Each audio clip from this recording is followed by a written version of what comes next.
திருப்பரங்குன்றத்தில் கார்த்திகை தீபம் ஏற்றுறதுக்கான வழக்கில் மேல்முறையீடு போனாங்க தமிழக அரசு. அதாவது தமிழக அரசு தான் கோயிலையே நான் பராமரிக்கிறேன் அப்படின்னு சொல்லிட்டு இருக்கு.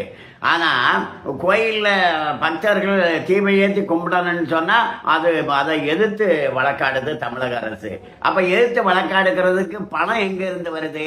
அதெல்லாம் டெல்லி வழக்கறிஞர்களுக்கு லட்சக்கணக்கில் கொடுக்குறாங்க. பணம் உண்டியல் பணம் தான். முருகன் கோயில் உண்டிய பணத்தை எடுத்து முருகன் கோயிலுக்கு எதிராகவே வாதிடுது தமிழக அரசு. அப்படி வாதிட்டாலும் கூட அந்த மேல்முறையீட்டில் கூட தோல்வி அடைந்தது தமிழக அரசு. தீபம் ஏற்றணுங்கிறது சரிதான், வழங்கப்பட்ட தீர்ப்பு சரியானது தான் அப்படின்னுக்கிட்டு தீர்ப்பு வந்துச்சு. அதனால கோபமடைந்த திமுக அரசு என்ன பண்ணுதுன்னா, திருப்பூரில் ஒரு முருகன் கோயிலை உடைச்சிட்டாங்க. ஏற்கனவே 161 கோயில் உடைக்கப்பட்டிருக்கிறது. இது 162வது கோயிலா. ஒரு முருகன் செல்வ முத்துக்குமர முருகன் கோயில், அது ஒரு குன்றில் இருக்கு. அதை உடைச்சிருக்காங்க. அது ஏன்னா அது கவர்மெண்ட் இடத்துல இருக்குன்னுட்டு. எல்லா கோயிலும் கவர்மெண்ட் இடத்துல தான் இருக்கு. அப்போ திமுக அரசு எல்லா கோயிலையும் உடைக்குமோ அப்படிங்கிற சந்தேகம் நமக்கு வந்திருக்கு. இப்போ திமுக அரசு இந்து விரோத அரசா வெளிப்படையாவே நடந்துகிட்டு இருக்காங்க. அதனாலதான் அவங்க வாழ்த்து சொல்றதில்ல. இந்து பண்டிகைகளுக்கு அவங்க ஏன் வாழ்த்து சொல்றதில்லைன்னா இதுதான் காரணம். ஒரு 4000 கோயிலுக்கு நாங்கள் கும்பாபிஷேகம் பண்ணியிருக்கோம் அப்படின்னுக்கிட்டு பெருமையாக சொல்கிறாங்க.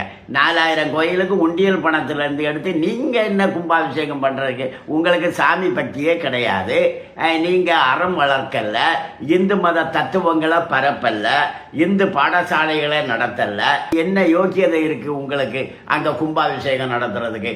கோயில் பணத்தில் தான் கும்பாபிஷேகம் நடக்கிறது. கும்பாபிஷேகங்கிறது 12 ஆண்டுக்கு ஒரு முறை நடந்து ஆகணும். கோயில்னா அதை பண்ணி ஆகணும். இப்போ ஒரு வீடுன்னா ஒரு வருஷம் ஒரு முறையாவது வெள்ளை அடிக்கணும்ல. அதே போல கோயிலுக்கு ஒரு 12 வருஷத்துக்கு ஒரு முறையாவது கும்பாபிஷேகம் பண்ணணும் அப்படிங்கிறது ஒரு முறை. அதுதானே பண்ணியிருக்கு. வழக்கமாக நடக்கிறது தானே நடக்குது. அதுவும் உண்டியல் பணத்தில் தானே நடக்குது. அது பக்தர்களுடைய நன்கொடையில் தானே நடக்குது. அதை போய் ஒரு சாதனையாக சொல்லிக்கிட்டு இருக்காங்க. கோயிலில் புகுந்துக்கிட்டு இந்த திமுக பண்ணுற அட்டூழியம் கொள்ளை அடிக்கிறாங்க. கொள்ளையோ கொள்ளை கோயிலில் நடக்குது. இந்த திமுகவை கோயிலை விட்டோம், தமிழகத்தை விட்டோம் துரத்தி அடித்தாதான் தமிழகத்திலே தர்மம் நிலைக்க முடியும். வணக்கம்.